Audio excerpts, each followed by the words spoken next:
Aimeriez-vous savoir exactement quoi manger pour maigrir et retrouver la santé sans renoncer à vos aliments préférés ni vous affamer? Si vous souhaitez réellement perdre du poids et retrouver la forme de manière durable, tout en mangeant des plats savoureux comme du faux filet au beurre et à l'ail, alors je vous invite à regarder cette courte vidéo. Bonjour, je m'appelle Rachel Robert. Je ne suis pas une vidéaste professionnelle, mais j'ai une chose si extraordinaire à partager avec vous que j'ai décidé de créer cette vidéo. Écoutez bien, vous allez comprendre. Voici de quoi il s'agit. Je trouve que le secteur de la nutrition a un gros problème. Au lieu d'aider les gens à améliorer leur santé et leur apparence physique, il regorge de mythes, d'arnaques et de mensonges éhontés. Pourtant, il est évident que les conseils diététiques actuels ne fonctionnent pas. Il suffit de regarder les statistiques. 61,6% des Américains de plus de 20 ans sont en surpoids et plus de la moitié d'entre eux est obèse.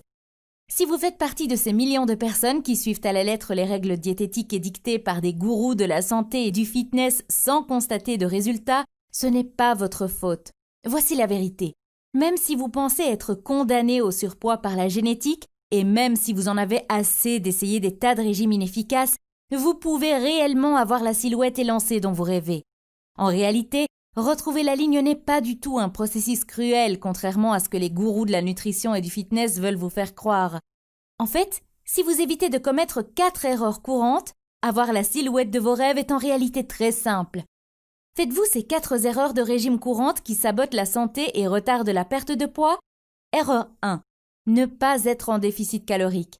D'après certains experts, pour perdre du poids et ne pas le reprendre, il faut scrupuleusement contrôler le type d'aliments que l'on mange. Ils disent que certains aliments font grossir parce qu'ils stoppent la combustion des graisses et causent un environnement hormonal favorisant la prise de poids, tandis que d'autres aliments équilibrent le système et favorisent la perte de graisse. Si c'est en partie vrai, cette information reste incomplète, car si vous voulez perdre des kilos, le plus important est d'entrer en déficit calorique. C'est simple, si vous consommez plus de calories que vous n'en brûlez, vous prendrez du poids. Et si vous consommez moins de calories que vous n'en brûlez, vous perdrez du poids. C'est scientifiquement prouvé. Vous voulez des preuves? Des dizaines d'études montrent l'importance d'un bon équilibre énergétique. L'une d'entre elles est une étude qu'a menée par Mark Aube, un professeur de nutrition à l'Université de l'État du Kansas. Il était en surpoids et conscient de l'importance de l'équilibre calorique, il a décidé de mener une expérience.